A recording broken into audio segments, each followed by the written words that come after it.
बिस्मिल्लाहिर्रहमानिर्रहीम। अस्सलाम वालेकुम। मैं हुसैन इकबाल हूँ, मेरे साथ हैं आसिफ सलीमी साहब, सीनियर जर्नलिस्ट हैं। सलीमी साहब, एक तो ये कि 27वीं आईनी तरमीम का शोर भी है, लेकिन हुकूमत जो है वो अभी कोई फैसला करती दिखाई नहीं दे रही। कन्फ्यूजन ही कन्फ्यूजन है। कभी ये कहते हैं कि 27वीं आईनी तरमीम आ रही है, कभी जो इनके ही रहनुमाया जिस तरह आज ख्वाजा आसिफ साहब ने भी डिनाई किया और मुराद अली शाह साहब भी डिनाई करते दिखाई दिए।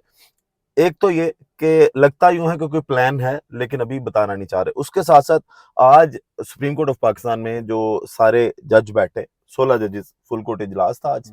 और उस इजलास का इलामिया आया। बज़ाहिर तो उसमें कुछ भी नहीं था। वो लगता ये था कि वो बैकलॉग की बात कर रहे हैं या जो केसेस हैं उनको कैसे खत्म करना है जल्दी, उनकी बात कर रहे हैं।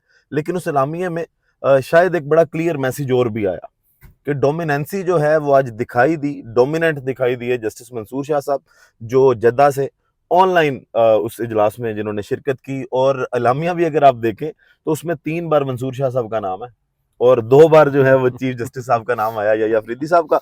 सबसे पहले बात करते हैं 27वीं आईनी तरमीम। हुकूमत कंफ्यूजन का शिकार क्यों है? सर, हुकूमत कन्फ्यूजन का शिकार नहीं है। हुकूमत अपने पत्ते बहुत ध्यान से इस दफ़ा खेल रही है। पिछली दफ़ा की 26वीं आईनी तरमीम पे हुकूमत बहुत खुल के ओपनली उसने गेम प्ले किया था, जिसके ऊपर उसको बहुत बैकफुट पे जाना पड़ा। जी। बाद में उसके ऊपर बहुत 54 से 22 तक आए। 54 से 22 तक आए। और इस दफ़ा हुकूमत बहुत आहिस्ता आहिस्ता, बहुत तरीके के साथ एक एक मोहरा जो है वो अपना बिठा के उसके साथ बातचीत करके एक एक अपना इतिहादी उसको फाइनल करके फिर आगे जाना चाह रही है। और इसीलिए बहुत एहतियात के साथ, बहुत आहिस्ता आहिस्ता एक एक बंदे के साथ वो निगोसिएशन करेंगे। सही। जो भी आईनी तरामीम के हवाले से जो भी गुजारिशात हैं, उसके अंदर अभी भी उसी तरह से कन्फ्यूजन है। जो एमक्यूएम की तरफ से जो एक तजवीज़ थी, जी। उसको फोरफ्रंट पे रख के कि जी एमक्यूएम की तजावीज़ हैं, हमारे इत्तेहादियों की तजावीज़ हैं, जो हमने उनसे वादा किया था कि 27वीं तरमीम में हम उनको लेके आएंगे। वो तरमीमें, वो आईनी तरामीम लेके वो आगे फ्रंट फुट पे करेंगे। उसके बाद में उसके साथ में नत्थी करेंगे अपनी वो सारी तरामीम जो रह जो गई वो थी। रह गई हैं। अब सही। वो उसके लिए वो पूरा गेम प्लान तैयार हो रहा है। जो आपके मेन स्ट्रीम के जो आपके जो रहनुमा हैं नून लीग के, जी। उन्होंने तो कहा नहीं ऐसा कुछ नहीं कुछ नहीं है, ये बस ऐसी। क्यासराइयाँ हैं, ये है वो है। और जो आपके बैरिस्टर दानियाल है, जी। जी। लोग उन्होंने ढके छुपे लफ्ज़ों में कहा है जी कि हमारे कुछ इत्तेहादियों के जो रिजर्वेशन थी हम उनको लेके आगे आ रहे हैं।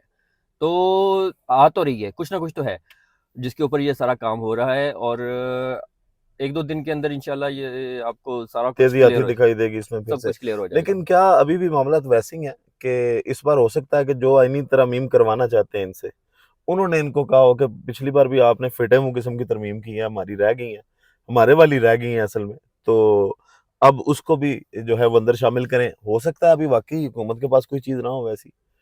देखिए, इस सारे सिनेरियो के अंदर आपको इंटरनेशनल पॉलिटिक्स बहुत अहम रोल प्ले करती नज़र आएगी। मैं सिर्फ पहले दिन से वही बात कर रहा हूँ, अभी भी कर रहा हूँ। अमेरिकन इलेक्शन आपका तय करेगा कि ये आप नेक्स्ट कहाँ पे जा रहे हैं। पाकिस्तान सही। पॉलिटिक्स का जो नेक्स्ट सिनेरियो है वो आपका अमेरिकन इलेक्शन तय करेगा। फॉर एग्जांपल, ट्रंप आ जाते हैं तो आपकी पाकिस्तान की पॉलिटिक्स की पूरी पैराडाइम चेंज हो जाएगी। सही। ये आप तो देखेंगे कि सर ये 4-6 महीने के बाद खान साहब भी बाहर आ रहे होंगे और ये बाकी के सब लोग भी बाहर आ रहे होंगे। अमेरिकन इलेक्शन में मियाँ साहब अमेरिका गए हैं जी। जी। चार जी। जी। दिन जी। ये जी। वहीं पे होंगे जब आज उनसे इलेक्शन सवाल भी होगा। किया गया जब वहां पे अब जी। साफियों की जानिब से क्या वजीर आजम क्यों नहीं बने, तो उन्होंने यही कहा कि मैं मुझे पहले अमेरिका से जाने से पहले ये जरूर पूछ रहा था, वापस आके सब बताऊंगा। क्या ये वहां पे जाके वही कोई गेम प्लान इस तरह का करने जा रहे हैं जो जिन्होंने आज बात की? या तो ये टालने की कोशिश थी मियाँ साहब की कि वो वजूहात वहां पे बता नहीं सकते थे कि क्या मैं मेरे साथ हुआ क्या, या फिर ये है कि वो अमेरिका जो जा रहे हैं तो शायद फिर वहां से कुछ हासिल करने की कोशिश कर रहे देखिए, दो बहुत इंपॉर्टेंट मीटिंग्स होंगी। एक मीटिंग जो कि बैकडोर मीटिंग है, जो कि मियाँ साहब जाके वहाँ पे करेंगे। वो किन लोगों से मिलते हैं कुछ पता नहीं हैं। है सही। को उनका रोस्टर, उनकी कोई मीटिंग प्लान्स, उनके कोई मीटिंग मिनट्स या किसी भी किस्म के कोई बताया ही नहीं गया कि मियाँ साहब क्यों जा रहे हैं। दूसरी मीटिंग्स होंगी जो कि सऊदी अरब के होंगी। अपने छोटे मियाँ साहब जा रहे हैं सऊदी अरब जी। को। जी। ठीक है। अगला ये महीना पूरा आपके इंटरनेशनल करेक्टर्स जो हैं आपकी इस रीजनल पॉलिटिक्स के अंदर बहुत तेज़ी के साथ इन्वॉल्व होने जा रहे हैं। सही। ठीक है। और मिडल ईस्ट सिचुएशन भी उसके साथ नहीं है। ये अब गेम जो है वो अब सिर्फ छोटी सी एक पाकिस्तान की इंटरनल पॉलिटिक्स के ऊपर नहीं रही है, गेम बाहर निकल चुकी है, इंटरनेशनल एस्टेब्लिशमेंट अब आ इंटरनेशनल चुकी है एस्टेब्लिशमेंट के मैदान में। अंदर ये अच्छा सलीमी मैदान में आ साहब, चुकी आज फुल कोर्ट का इजलास था। एक तो ये कि एडहॉक जजेस उसमें शामिल नहीं हुए, है जी 16 जजेस थे। और एडहॉक जजेस को शामिल ना करने की वजह शायद एक तो ये है कि उनको सुप्रीम कोर्ट का हिस्सा नहीं समझा जाता, और दूसरा ये कि याहिया अफरीदी साहब जो हैं उन्होंने मुखालफत की थी एडहॉक जजेस की, शायद आपको याद हो जब ये मामला उठा था और सारी ऐसा ही है। बातें हुई थी।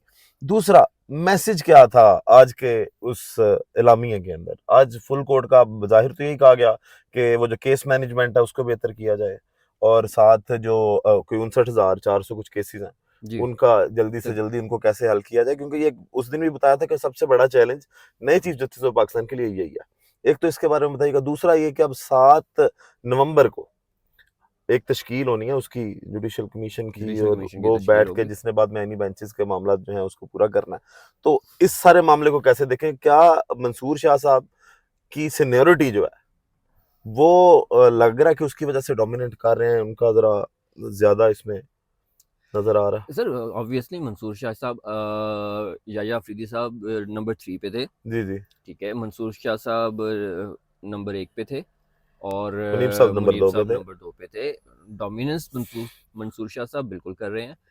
तकरीबन ऑलमोस्ट कोई आइनी तरामीम के झगड़े से पहले की बात कर लेते हैं, कोई 2 महीने पहले की बात कर लेते हैं, जब ये शायद ये आइनी तरामीम का कुछ भी नहीं था, जी जी और कोई बात नहीं हो रही थी, कोई किसी किस्म की कोई डिस्कशंस नहीं थी। तो उस वक्त सब जानते थे कि मंसूर शाह साहब चीफ जस्टिस बनेंगे, जी जी। किसी की तरफ से कोई इख्तलाफ नहीं आ रहा था। इवन अच्छा नून लीग ने खुद बोल दिया था कि वही जी, बनेंगे। मंसूर शाह साहब और इवन के बिलावल के भी बयानात बिलावल के भी मौजूद हैं। बयान थे जी। और तो मंसूर शाह साहब डोमिनेट करेंगे अगले 3 साल। मंसूर शाह साहब आपको नजर आएंगे सुप्रीम कोर्ट के अंदर।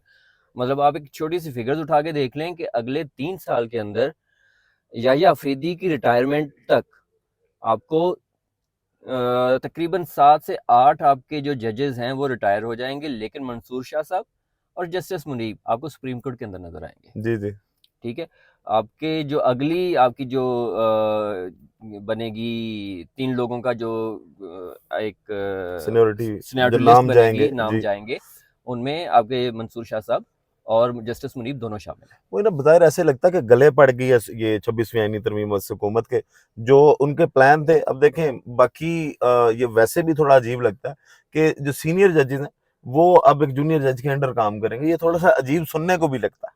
तो वो चीजें तो समझ आती हैं। अब आगे जुडिशल कमीशन का की फॉर्मेशन भी है, और फिर एक और चीज, एक और बड़ा अहम फैक्टर है, कोई 2-3 जजेस हैं, जस्टिस हैं सुप्रीम कोर्ट की, उनके खिलाफ रेफरेंस भी आए हुए हैं, उन पे भी फैसला जो है वो जी, बिल्कुल, कमीशन नहीं करना है। ये जुडिशल कमीशन का इजलास भी तलब कर लिया गया 8 तारीख को, और जी उन्हें सुप्रीम जुडिशल कमीशन का इजलास है, और उसी के अंदर जो 1 पॉइंट एजेंडा जो अभी तक जो हमें बताया गया है वो जजेस के हवाले से है कि जजेस के खिलाफ जो रेफरेंसेस आए हुए हैं जजेस वहाँ पता ना कौन कौन से हैं आपको? सर। अमीनुद्दीन खान साहब भी उसमें हैं, एक जी रेफरेंस उनके खिलाफ है, नईम अख्तर अफगान साहब के भी खिलाफ है। अगर ये दोनों जज ही फर्ज करें, जिस तरह पहले दो के खिलाफ कार्रवाई हुई काज साहब के दौर में, मुजाहिर अली नकवी साहब थे, एजाजुल हसन साहब थे, दोनों ने टाटा बाय बाय किया, घर चले गए। अब अगर यहाँ पे कार्रवाई करने का फैसला किया जाता है, ये भी टाटा बाय बाय कर देते हैं सुप्रीम कोर्ट को, तो गवर्नमेंट का प्लान बढ़ नहीं जाता। मीनुद्दीन खान साहब अगर चले जाते हैं। सर, गवर्नमेंट का प्लान मतलब गवर्नमेंट अपने प्लान में कामयाब हो चुकी हुई है। गवर्नमेंट का प्लान ये था कि वो आईनी जो इसके मामलात थे, आईनी अदालतें आईनी को बेंच मामला, बन गया जी, चलें आईनी ठीक बेंच है, आईनी बेंच की तश्कील वो भी अभी दी जानी है, और उसमें गवर्नमेंट अभी भी काजी साहब की फोटोकॉपी जो तलाश कर रही है वो अमीनुद्दीन खान साहब की शक्ल में कर रही है ना। तो अगर अमीनुद्दीन खान साहब के खिलाफ रेफरेंस के जो आया है उस पर कार्रवाई का आगाज हो जाता है, और वो नहीं खड़े होते, वो नहीं वहां पे साबित कर पाते, कोई एक्शन ले लिया जाता है, तो फिर क्या बनेगा? सर कुछ भी नहीं बनेगा। गवर्नमेंट को वही होगा जो गवर्नमेंट का इस अपने याया अफरीदी साहब की नॉमिनेशन के हवाले से हुआ।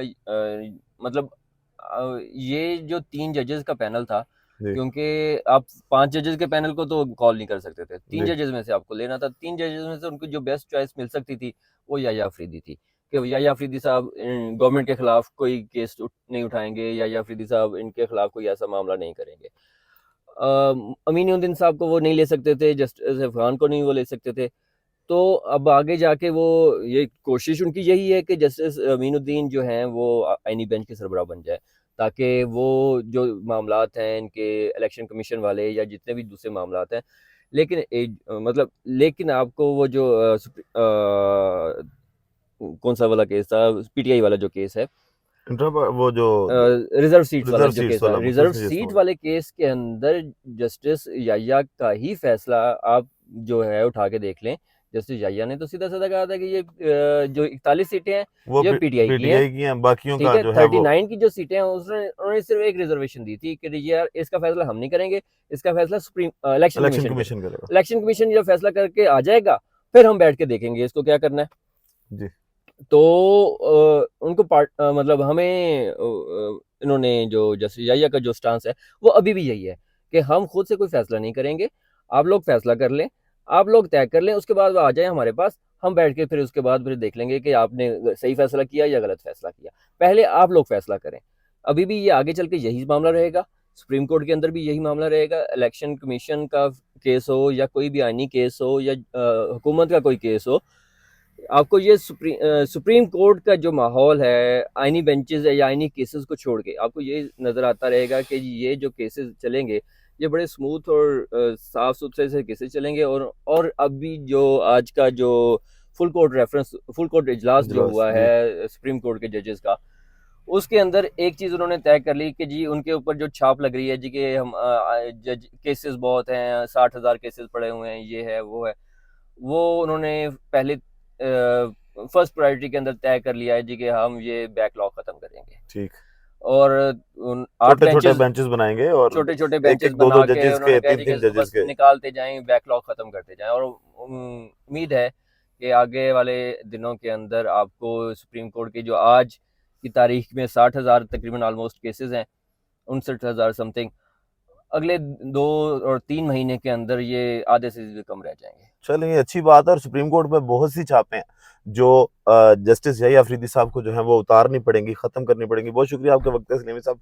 वीडियो का इख्तिताम करते हैं इस दुआ के साथ कि अल्लाह ताला पाकिस्तान पर अपनी रहमत नाज़िल करे। पाकिस्तान जिंदाबाद।